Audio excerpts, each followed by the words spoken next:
Bem-vindo ao projeto Arte Transforma com Black Fox Studio. Aqui nós vamos conversar sobre o que você precisa saber para se tornar um artista profissional e vamos discutir estratégias para encurtar esse caminho. Eu sou a Mariana. Eu sou o Diego. E o tema de hoje é preciso ter dom para trabalhar com arte? E aí, o que você acha? O que você acha? Deixa no comentário. Pausa o vídeo rapidinho e escreve aqui. O que você acha? Sim, é preciso ter dom para trabalhar com arte. Ou não, não é preciso ter dom. Depois você volta aqui pro vídeo. E aí, Mariana? Você acha que dom existe? Sim, eu acho que dom existe. Você acha que dom existe? Como é que você diferencia quem tem dom e quem não tem? Como que eu diferencio? Bom, o que eu entendo por dom é uma facilidade que algumas pessoas têm, né? Uma inclinação para determinadas coisas. Então, por exemplo, vou dar um exemplo aqui, né? Quando eu era criança, que eu comecei a desenhar, eu escutava o pessoal falando que eu tinha o olho bom, né? Eu não tinha estudado, não tinha estudo nenhum, mas eu conseguia perceber determinadas coisas, relações, proporções. Então você bate o olho e você já entende algumas coisas mais facilmente, naturalmente, digamos assim. Então eu entendo o dom dessa forma, como uma facilidade para determinadas coisas. E Sim. isso sem dúvida existe. É igual na música, né? Você tem na música pessoas com uma percepção auditiva privilegiada. Da mesma forma, você também tem pessoas com uma percepção espacial privilegiada. Tá? Mas isso conta muito pouquinho na sua trajetória, né? A gente vai conversar sobre isso hoje, Mariana vai falar um pouquinho, né? Mas eu já estou adiantando que qual a minha percepção, né, e qual a abordagem sobre isso. Se você acredita que você tem dom, você deve cortar isso da equação. Porque pode acontecer de você, por conta disso, estudar menos, porque você está acostumado a alcançar resultados maiores em menos tempo, por conta dessa facilidade. E se você não tem dom, você também deve cortar isso da equação, porque pode acontecer de você usar isso de justificativa para não alcançar um resultado mais alto. Isso é verdade. Então, independente de ter ou não, a gente deve ignorar a existência disso, apesar de saber que isso existe. Sim. Na minha percepção. Na minha também. Então, eu vou continuar aqui com uma história só ilustrando exatamente isso, né? Ao longo da nossa vida, nós já vimos várias pessoas com dom que não deram certo e várias pessoas sem dom que deram certo, né? Então, é isso aí que o Diego falou. Você corta isso da equação e cai dentro. Mas aí, voltando aqui à história, né, ao exemplo. Na minha vida, a minha mãe e o Diego sempre estiveram envolvidos com música. Sempre. E estudaram música à vera mesmo, né? Estudaram muito. Diego toca pra caramba. Faz um tempão, né? Que ele... nada hoje é triste. Faz um tempão que ele não toca. Ele já comentou em alguns outros vídeos. Sim, que ele... tem uns 10 anos que eu não toco que violão. ele parou de estudar violão para se dedicar integralmente às artes. Mas ele e minha mãe estudaram muito. E o que acontecia? Eu sempre estava ali no meio, né? E dos três, eu sempre tive mais facilidade. Eu tinha também o que o pessoal fala assim, eu tenho ouvido bom, né? Então eu sempre tive mais facilidade. Eu estudei um pouquinho de violão também, mas só um pouquinho. Eu conseguia tirar música de ouvido, eu conseguia perceber se estava no tom ou não estava no tom. Eu tinha essa facilidade, enquanto os dois não tinham essa facilidade. Não, além de não ter, eu tinha dificuldade. Diego tinha muita dificuldade. Eu já até comentei em algumas lives, que na igreja, batendo palma. Com ritmo, eu tinha que cara. me concentrar assim, pra bater a palma no ritmo. Eu tinha muito problema, muito problema. Nossa. Mas foi legal, porque eu consegui um resultado razoável. Né? Eu estudava violão no mínimo 4 horas por dia.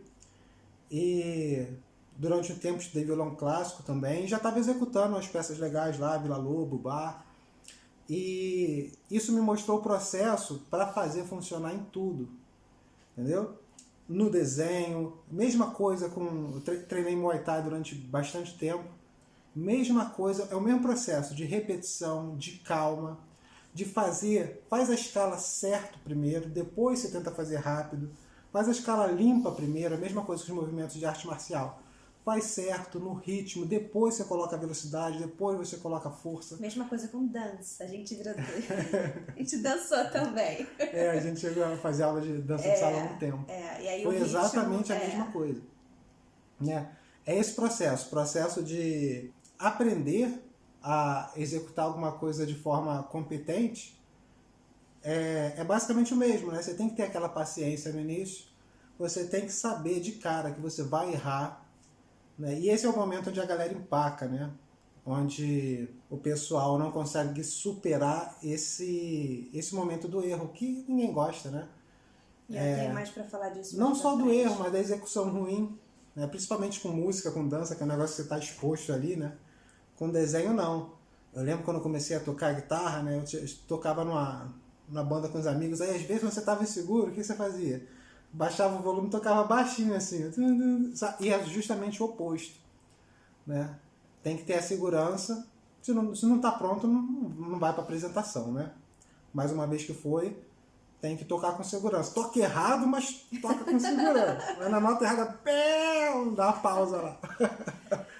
Mas o processo é esse, errar pra caramba, entender que é parte, então a gente tá tocando a escala lá, bem, bora. E era o dia todo que eu ficava, quando eu tava no segundo grau, o dia todo tocando violão. E aqui, tô fazendo a escala, eu sei que vai, a quantidade que vai gerar a qualidade ali, eu vou, o tempo todo, sobe, desce escala, até pegar a parada. E aí, voltando pra história, né? Como vocês viram, ele se dedicou muito, né? Minha mãe também. Eles estudaram a Vera. E apesar de eu ter essa facilidade, de eu gostar de música também, eu não gostava o suficiente para me dedicar o tanto quanto eles se dedicavam. Então, a minha facilidade não me levou a lugar nenhum. A verdade é essa. Eu até postei nos meus stories esses dias.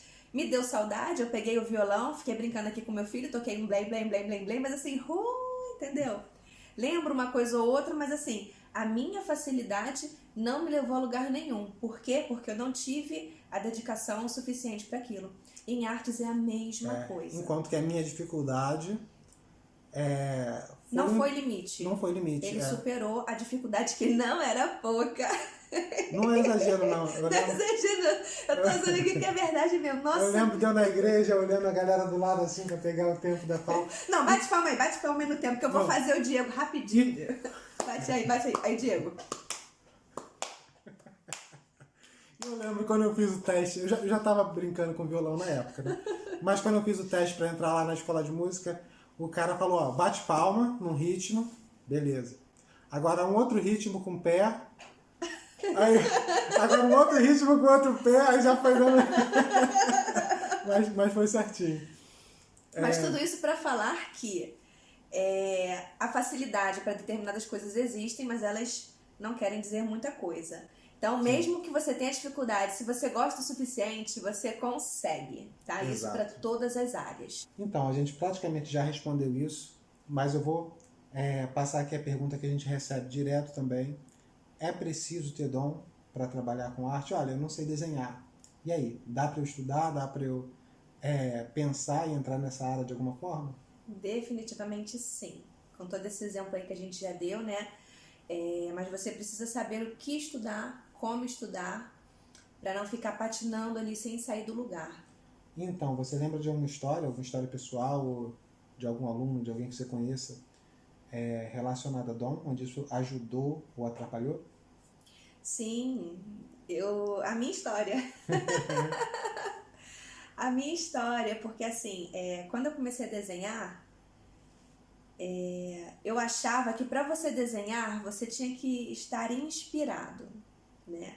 Eu acreditava muito nesse negócio de dom, né? Então, assim, você só desenha quando a inspiração vem, né? E aí, eu gostava muito de desenhar e fazer os meus desenhos, e minha família sempre me apoiou muito, e minha mãe via aquilo, né? E ela queria me colocar numa escola de desenho, para eu aprender a desenhar, né? Do jeito certo e tal. E quando ela me falou aquilo, eu gelei, né? Eu não queria de jeito nenhum, porque eu acho que eu tinha medo, né? Eu ficava constrangida Porque eu achava que eu não conseguia desenhar a qualquer hora, a qualquer momento. Tipo, Mariana, senta aí e desenha. E aí, se eu, sei lá, a aula de desenho ia ser segunda e quarta. E se na quarta-feira, na aula de desenho, eu não estivesse inspirada, o que eu ia fazer, né? Eu ia ficar com muita vergonha de estar lá com o professor, com todo mundo, e o desenho não sair. Isso aí traz uma outra questão, que além do dom, né, como a Mariana já comentou, ela tem uma percepção espacial boa, então ela acreditava que ela tinha dom para coisa. Sim, eu acreditava. Mas traz uma outra questão, que é a de inspiração. Sim, é né? verdade, é verdade. O quanto é importante você estar inspirado, né? Sim. Ou não. E aí eu perdi essa oportunidade. Eu lembro que eu tinha vários colegas, às vezes a gente, na escola, né, tinha essa parada da galera que desenhava, levava a pasta de desenho para trocar ideia, mostrar um pro outro. Eu também nunca fiz curso, né, de desenho nenhum antes de entrar na faculdade. Cheguei a fazer um de pintura a óleo, pouco antes de entrar na faculdade, foi bem próximo. Mas quando era moleque, não. E aí eu lembro lá, a gente... Na minha sala tinha eu, o David também desenhava pra caramba. Eu ficava doido vendo o David desenhar. E volta no recreio, a gente levava pasta, eu levava, o David levava também, tinha uma garota de uma outra sala que levava. Lembro que ela desenhava em A3, eu eu só desenhava naquelas folhas de impressão, né? Caramba, desenhando. Eu tive essa sensação com o Diego, mas depois eu conto. Eu lembro que quando eu fazia jiu-jitsu, eu tinha o quê? 12 anos. Tinha um maluco lá que ele levou um pastão, nem era A3, era A2, desenhos lindos, assim, foi uma parada, eu caí pra trás quando vi. Era tudo pintado, não sei se era guache ou acrílica, era uma dessas duas, assim, eu lembro que eram mangás muito delicados, muito bem feitos e, assim, de um nível totalmente profissional. Na época, caramba! Mas voltando lá com a molecada, a galera mostrava o desenho, né, e falava assim, todo orgulhoso, nunca fiz curso. Nunca fiz curso. Hoje em dia, assim, azar o seu. Pô. Porque era como se fosse um mérito, né, superar aquilo. E eu entendo, realmente era algum mérito, né? Mas se tivesse feito, ia ter chegado naquele resultado mais rápido, ia ter ido além daquilo ali. Tá? Então, não é mérito nenhum criar obstáculo para você mesmo, superar o obstáculo que você mesmo criou. É verdade. Né? Então, o jogo é trabalhar de forma inteligente e sempre evitar os obstáculos quando puder. É verdade. Sobre inspiração, né? A gente sempre dá o exemplo lá do dentista. Imaginou, eu chego lá no dentista e falo, pô, preciso fazer um trabalho do dentista. Não, eu não estou inspirado hoje. Volta na semana que vem. O que acontece é que há momentos, sim, onde você está mais envolvido com o projeto, é um projeto que você gosta, a sua vida pessoal está alinhado de alguma forma, né? Você está passando por um bom momento e você trabalha de forma melhor, né? Inspirado, seja lá qual for a origem dessa inspiração, né? Da onde vem, mas você está envolvido naquele projeto ali, você entra, acaba o seu expediente, você continua lá. Eu já me peguei trabalhando aqui no projeto que a gente está trabalhando agora no final de semana. Estou eu lá fazendo minha parada porque eu estou gostando daquilo ali, sabe? Eu estou fazendo para mim, porque está sendo um momento bom para mim fazer aquilo ali.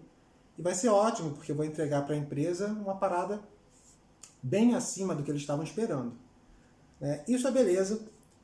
Agora, a gente tem que ter a competência de executar o trabalho mesmo nos momentos onde tudo está dando errado, entendeu? Então, não vai sair aquele trabalho do mesmo nível de quando você está super envolvido, inspirado, alegre fazendo aquele trabalho, mas vai sair um trabalho de nível profissional, de altíssima qualidade, que vai cumprir o seu papel e resolver o problema. Exatamente que nem no exemplo do dentista, né? Ele vai trabalhar quando ele tá feliz, quando ele tá triste, se tá sol, se tá chovendo, ele vai lá e faz o que tem que ser feito. E por que isso? Porque existem processos, procedimentos, existem métodos. E em desenho, em arte, né, com que a gente trabalha é exatamente a mesma coisa. Eu sempre falo do século XIX, né? Eu sou apaixonado pelas pinturas do século XIX. E se pegar qualquer livro de história da arte aí, né, livro de historiador, os caras falam do século XIX como o período menos expressivo da história da arte, entendeu? Então são os caras lá com zero expressividade artística. E para mim, isso é ótimo, né? Porque é de uma qualidade técnica absurda. Eu lembro de pesquisar lá no museu Dom João VI, eu fiz muita cópia lá com a Mariana durante a faculdade. Então, para quem não conhece, esse museu ele está dentro da UFRJ, da EBA, na Escola de Belas Artes da UFRJ. E tinham cartas lá que os pintores mandavam um para os outros. Às vezes, no meio das cartas, eles comentavam misturas de tinta, sabe? Essa para fazer aquilo, essa para fazer aquilo outro. Né? E você coloca os quadros do século XIX um do lado do outro e todos são de qualidade altíssima, né? Principalmente por conta da orientação da academia. Não necessariamente pelo talento individual de cada artista daquela época. Tá? Então você vê todo mundo, às vezes tem foto do ateliê, né? Aquelas fotos preto e branco da galera, animal o trabalho, sabe? Um nível muito alto de todo mundo, não tem aquela variação, né? Por quê? Porque existia procedimento, processo, método. É isso aí. Eles passavam por um treinamento que dava o resultado e todos passavam por aquele treinamento. Né? Então, eles entendiam o mesmo tipo de simplificação e é por isso que eles são mal vistos, porque o tipo de simplificação que eles faziam eram parecidos. O tipo de cor que eles trabalhavam eram parecidos, sabe? Então não tinha muita expressividade individual, mas tinha uma qualidade altíssima com relação ao processo da academia. E hoje uma coisa que acontece é que a galera tem esse lance da originalidade. E o que é ser original? É fazer uma coisa que ninguém fez, o que não tem nada a ver com qualidade. Então você pode ser o mais original do mundo, fazendo uma parada específica, mas que tem zero qualidade, entendeu? E na maioria das vezes é o que acontece. Outro dia eu vi um desenho lá, um vídeo lá do cara que fez um desenho com pólvora, né? Volta e meia do esse desenho. Esse desenho com pólvora, taca o fogo, deu aquele... E no final tinha um desenho desses gráficos, né? Tipo aqueles... A camisa lá do Che Guevara. Né? Um desenho gráfico, de um perfil assim, a qualidade do desenho era mínima. Mas o cara deu um show, entendeu? A qualidade do desenho enquanto forma. Enquanto objeto de arte. Então você bota aquele trabalho numa galeria e não fala nada que foi feito com pólvora, porque tudo isso é uma parada, tudo isso são artifícios para o show, que não interferem em nada na qualidade final do trabalho. Eu tinha um professor que sempre dava esse exemplo. Eu te mostro um círculo. Eu falo aqui, ó, fiz o círculo. E aí todo mundo vai olhar com indiferença, legal, um círculo, e daí? E aí eu falo, fiz a mão livre, esse círculo perfeito. Aí você, caramba! Então o que aconteceu? Aquilo ali foi impressionante, mas não agregou em termos de valor nada. Continua sendo um círculo. O círculo continua sendo o mesmo círculo. Não melhorou o valor. Então você vê hoje em dia nego fazendo um retrato realista com grampeador, aí ele vai grampeando assim, para fazer um retrato realista. O cara faz retrato com cinza, com macarrão, com um monte de coisa, gerando obstáculo para ele mesmo, para ele parecer impressionante, porque superou aquele obstáculo e conseguiu a façanha de fazer uma parada realista. Você quer um negócio realista? A lógica, você vai usar o material que te traz o realismo mais alto. Vai pintar a óleo, vai pintar no digital. Sim. Você tem que sempre facilitar a sua vida. Você está entrando numa guerra ali, é um duelo.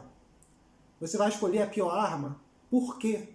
Você vai escolher a arma que você vai sacar e resolver o problema na hora. Acabou. Detonei o problema. Então é isso. Mas a galera hoje aprecia o show. Né? O leigo aprecia o show. Porque não consegue ler um trabalho de arte em profundidade. Ele para ali na casca. E hoje em dia, nem na casca. Né? O cara quer ver o papel pegando fogo. Sabe? É legal, tudo bem, mas não tem nada a ver com arte. Entendeu? Na minha humilde percepção, você vai encontrar gente discordando aí e tá tudo bem. Cada um tem direito à sua opinião e é o que é. Então, como o Diego está falando, né, como a gente está conversando aqui, existem procedimentos, existem processos que garantem essa qualidade do trabalho no final. Então, nós já temos vários alunos que estão trabalhando com arte e quando eles entram no curso, eles postam um trabalho de antes, pra gente ir acompanhando a evolução do trabalho deles, ver como é que eles estão indo. Pra gente entender qual o nível atual de desenho deles e o que eles vão conseguir no final do curso. Isso.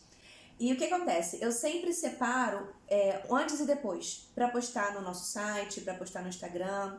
E quando eu vou escolher os trabalhos para fazer esse antes e depois, eu vou dar um exemplo aqui mais ou menos. Imagina uma escala de qualidade de 1 a 10. Em qualidade dentro do que eles fizeram. Sim, do exato. Trabalho deles. Do próprio trabalho deles.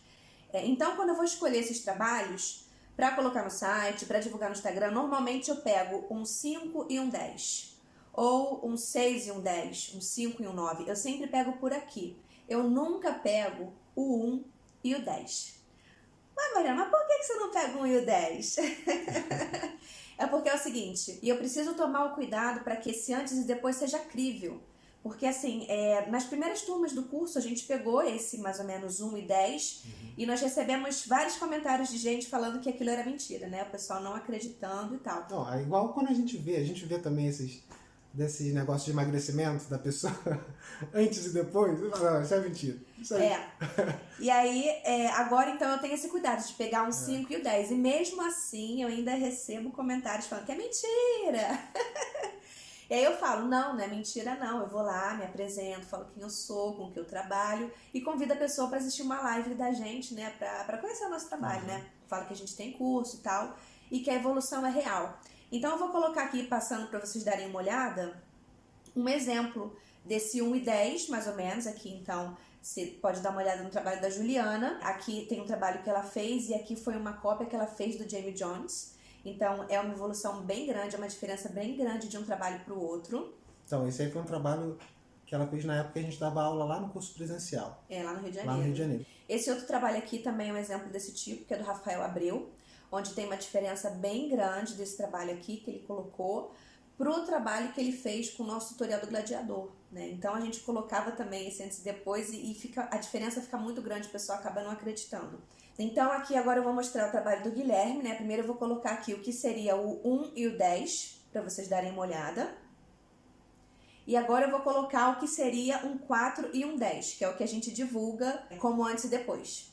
Se eu não me engano, esse trabalho número 1, o Guilherme mandou pra gente quando ele fez o tutorial do gladiador. Né? Foi Tutorial do gladiador. Foi o primeiro contato que ele teve com o nosso material. E depois ele fez o curso. E o Guilherme também fez parte de um grupo pequeno, experimental de mentoria que a gente fez na época lá no Rio. Né? Então legal. Ele participou de uma espécie de mentoria lá com a gente, né? Onde todo mundo contribuía e foi bem legal na época. E toda essa galera que participou do grupo avançou muito rápido, entendeu? Então o pessoal deu um salto. Porque o pessoal vai se inspirando, né? Você vai vendo seu colega melhorando e você quer melhorar. E era legal que todo mundo no grupo estava se ajudando, tá? Então esse ambiente também ajuda na velocidade do desenvolvimento do trabalho da pessoa. Sim, isso é verdade. E eu estou mostrando isso aqui para vocês só para vocês verem que é possível. Com um estudo direcionado, se você souber o que fazer, sim, você consegue. Isso aí. Então, uma das coisas do processo é que para ser processo, você deve ser capaz de executar o passo 1, 2, 3, 4, 5 e obter um resultado semelhante. Porque boa parte da qualidade final é decorrente do processo. O processo é responsável por uma quantidade grande dessa qualidade final. É óbvio que a capacidade individual do artista também vai contribuir para o resultado final, mas são as duas coisas trabalhando junto, entendeu? Então, quando o cara tem uma capacidade individual alta e ele trabalha utilizando um processo gerador de resultado, sabe? Que ele conhece o resultado que aquele processo vai gerar, que ele já viu um monte de gente fazendo, um monte de gente já teve aquele resultado, como eu mencionei, dos pintores da academia do século XIX, sabe? Aí ele atinge o máximo de performance no trabalho dele. Mas, Diego, tá bom. Já entendi, agora eu já sei que eu não preciso de dom para trabalhar com arte. Mas, e aí, o que eu faço? Então, a primeira coisa é entender, a galera sempre fala, né, que desenho é prática. É entender que desenho não é prática. Não quer dizer, em hipótese alguma, que você vai desenhar 20 horas por dia e vai ficar bom. Você vai ficar melhor, mas não quer dizer que você vai ficar bom, entendeu? A prática é um elemento do estudo do desenho. É um elemento importante, mas não suficiente, entendeu? É um conjunto de coisas ali que você tem que passar. Então eu sempre dou o exemplo de você tem um objetivo e aí você tem velocidade e direção. Não adianta aumentar a velocidade, que é aquilo, cara, vou estudar 20 horas por dia. Vai dormir só 4, estudar 0. Vou estudar, mas se ele está estudando a direção errada, se você pega um carro de corrida e acelera na direção errada, você vai chegar mais rápido onde não tem isso que te chegar. afasta do objetivo. Eu lembro, cara, que quando eu estudava violão, os professores preferiam pegar a galera zerada do que pegar o pessoal que aprendeu sozinho. Por conta de vício que você já tem ali. O cara já vem com um monte de vício errado que prejudica e atrapalha. Não tem que fazer um trabalho para perder o vício e depois um trabalho para gerar o bom hábito. Desenho não é só prática. Prática é um componente importante, mas não suficiente. Tá? Lembra disso. Você tem que estudar na direção certa. Tá? Sabendo o que você quer atingir como resultado do seu trabalho e quais exercícios vão te levar naquela direção. E eu vou dar um exemplo aqui, que sempre que eu falo nisso é polêmico, tá? Mas é o que é. Você tem todo o direito de discordar e eu tenho todo o direito de achar o que eu acho. Né? Cada um vivendo as suas experiências. É o seguinte, cópia do natural, tá? Eu lembro de quando eu estava na faculdade, volta e meia, o pessoal falava assim, ó, pega a sua prancheta, desce lá, vai lá para fora do campus, desenha uma parada e volta aqui no final da aula pra gente analisar. Então a galera saía, descia e cada um desenhava lá e voltava todo mundo. Cara, esse é um exercício válido? É. Tá? Isso eu quero deixar claro aqui. Você aprende fazendo cópia da natureza, botando aqui a natureza morta, desenhando, fazendo modelo vivo, desenhando, olhando a arquitetura, desenhando. Você aprende. Agora, se você é um iniciante, não é o momento de você fazer isso. O que é isso? Isso é você sair e ir para o campo de batalha. Botar em prática o que você aprendeu e usar as armas que você tem. E se você é um iniciante, você vai pelado, sem saber nada, para esse campo de batalha. Então, aonde você começa a desenvolver as habilidades necessárias para se sair bem nessa situação? Cópia. Cópia de artista. Não é à toa que os pintores do século XIX faziam cópia dos outros artistas. O cara viajava para a Europa, ficava aqui fazendo um monte de cópia, mandava cópia para o Brasil. Os outros estudantes do Brasil faziam cópia da cópia, eu fiz um monte de cópia da cópia. Porque o que acontece? O trabalho, ele é a impressão plástica do pensamento do artista. O cara, sabe, quando você faz uma cópia do Rembrandt, você está tendo uma aula com o Rembrandt. Você não está só copiando ali, fazendo igualzinho, você está entendendo como o Rembrandt pensava em termos de forma. Porque o desenho, mais do que uma ferramenta de representação, é uma ferramenta de análise. Toda vez que você faz uma cópia, você está analisando em profundidade o objeto da cópia. Por isso que, se você é um iniciante, por onde você deve começar? Cópia. E é assim que é. Porque um trabalho de arte não é uma cópia da realidade. Por isso que se faz cópia do artista e não cópia do real. Existem uma série de escolhas, de alterações da realidade que o artista faz na pintura para que aquela pintura funcione como pintura. Tá? Então ele exagera aqui, acentua ali, distorce aqui, aumenta o contraste ali, desvaloriza ali, supersatura aqui, e você começa a entender a razão dessas escolhas quando você está fazendo cópia. Essas escolhas não são gratuitas. Isso. Elas não acontecem. Você escolhe, você decide. Eu vou fazer assim, eu vou fazer assado. Com base no quê? Com base no repertório que você já tem de todas as cópias, de todos os estudos que você já teve. Então não adianta você chegar e falar assim, tá aqui. E agora, né, você tá diante ali do problema, né, diante da natureza morta ou diante lá da paisagem. Você sentou ali, e agora? O que você vai fazer? Você não sabe o que você vai fazer, porque você não tem aquela bagagem para você poder escolher. Posso fazer assim, posso fazer assado, agora eu vou decidir mais para cá ou mais para lá, entendeu? Então, por que você escolhe o processo? Por que a galera trabalha com processo em tudo? Esquece arte. O cara vai no hospital. O cara que se cortou lá tem um procedimento padrão, procedimento médico. É um procedimento padrão para resolver aquele problema. Pode haver outros, claro. Mas... Ah, não, mas eu sou médico e vou querer inventar agora. Eu vou tratar de outra forma. Vou limpar esse corte aqui de uma forma totalmente... Um costura em X, um costura em zigue-zague, outro costura com 2 linhas. Tem um jeito lá mais eficiente da galera fazer. Óbvio, deve haver variação. Eu não sou médico, não sei. Mas por isso que é procedimento médico. Porque a galera sabe que vai fazer o passo a passo, como é que funciona. Tá? Não tem espaço para erro ali. Até tem, mas você trabalha para reduzir o máximo o espaço de erro. E é aí que entra o processo. Porque você já conhece o problema, você já testou possíveis soluções e você vê, ó, esse aqui aumenta a possibilidade de resolver o problema de forma mais rápida e eficiente. Então você adota como procedimento padrão. Uma vez que você já domina o processo, você pode fazer a sua parte de experimentação, que é outra coisa. Aí é você desenvolvendo processos pessoais, porque você já sabe resolver o problema de várias outras formas. Você tá numa pesquisa individual ali experimentando. Não se faz isso em trabalho profissional, tá? Não se faz isso em trabalho de portfólio, você faz isso nos seus projetos pessoais que não tem compromisso com nada. E ali você abriu a possibilidade de você pode errar quando você quiser. É que nem música, né? Quando você está estudando música, você vai estudar lá a escala, você vai estudar outros músicos, e só depois que você tiver uma base, Isso. que você tiver com o que trabalhar, você vai fazer suas próprias músicas. Se você é um músico iniciante, você chegou lá e o cara vai falar, vai, escreve uma música. Você, mas como que eu vou escrever uma música se eu não conheço nem as notas? Esse é um não exemplo... conheço as relações, não conheço escala, não conheço... Entendeu? Esse é o exemplo perfeito. Perfeito. Né? Primeiro você vai entender os códigos mínimos ali, vai entender fazer acorde, escalinha. Depois você vai executar a peça de um monte de outros músicos e aí é o equivalente à cópia. Tá? Primeiro você vai aprender ali, né, a lidar com material de desenho. Né? Primeiro você vai aprender a fazer coisas muito básicas. Eu acho até válido aqueles exercícios que a galera faz de treinar sua percepção espacial, que você faz formas geométricas no espaço de várias maneiras, distorcida e tal. Isso é legal. Agora, faz um trabalho, faz uma pintura aí, faz um desenho. Isso aí não, cara. Aí você está pedindo pro garoto que entrou na escola de música agora compor a própria peça. Senta aí, escreve a peça aí pra gente ver como vai ficar. O que você espera?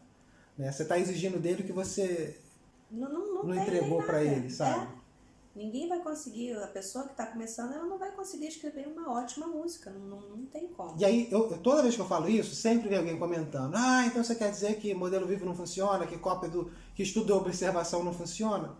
Pô, cara, eu sou apaixonado por modelo vivo, eu fiz modelo vivo a faculdade inteira. Eu fiz as disciplinas de modelo vivo todas, eu fui monitor de modelo vivo, eu fiz cópia de modelo no museu, cópia de desenho, eu adoro modelo vivo. Eu só estou dizendo, se o cara está começando agora, meter o pé na faculdade, botar esse cara para fazer modelo vivo sem o cara ter uma experiência de cópia antes, na minha opinião, não funciona. Não só modelo vivo, cópia do natural, natureza morta, desenhar arquitetura, sair lá para o pátio da faculdade de desenho, isso não funciona se o cara está começando agora.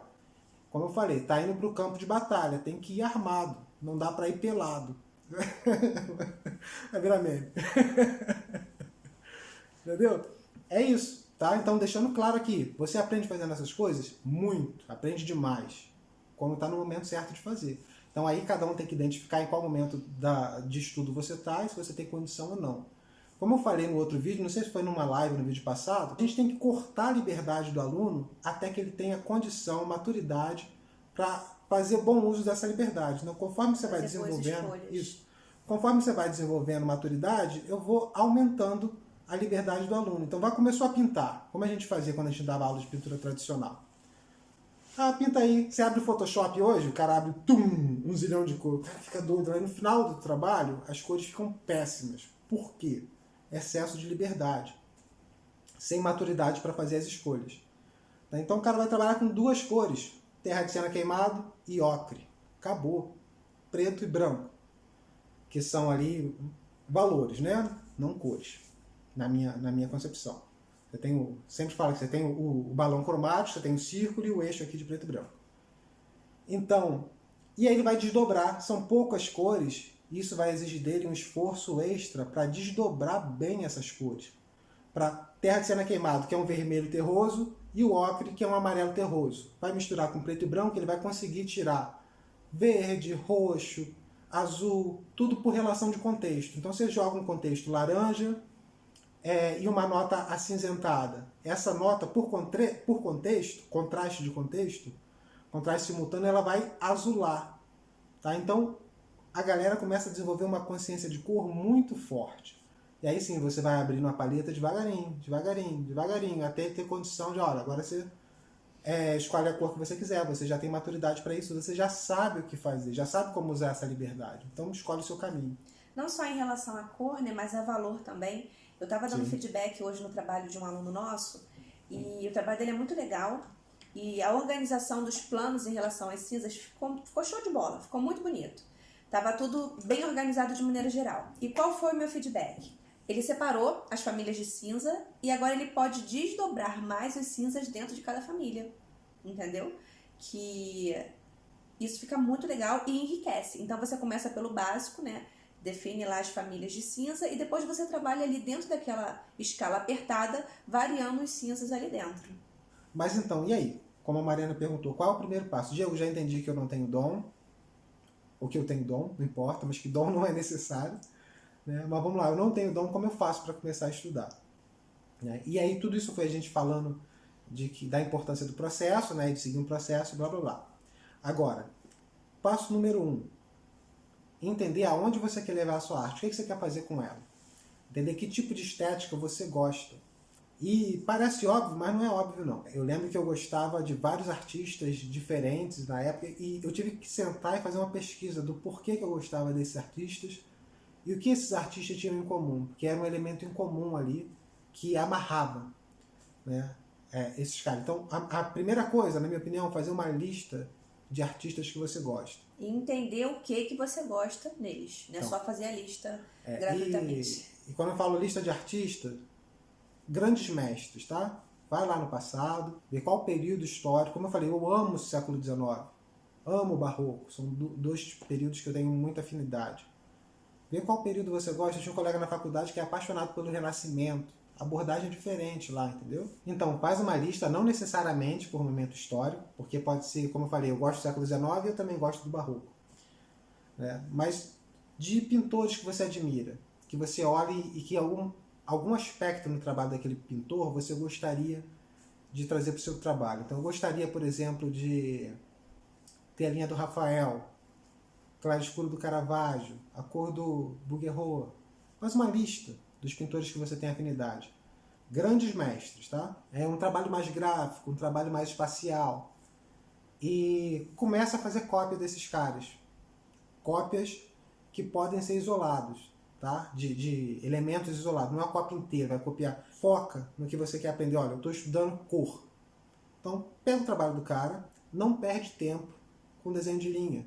Decalca o desenho de linha, joga lá no Photoshop, camada transparente, traça o desenho de linha por cima.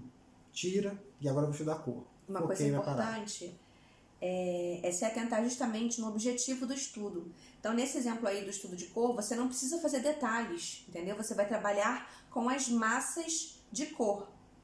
Isso é muito importante. Estou estudando claro escuro, a mesma coisa, a mesma abordagem que ela falou.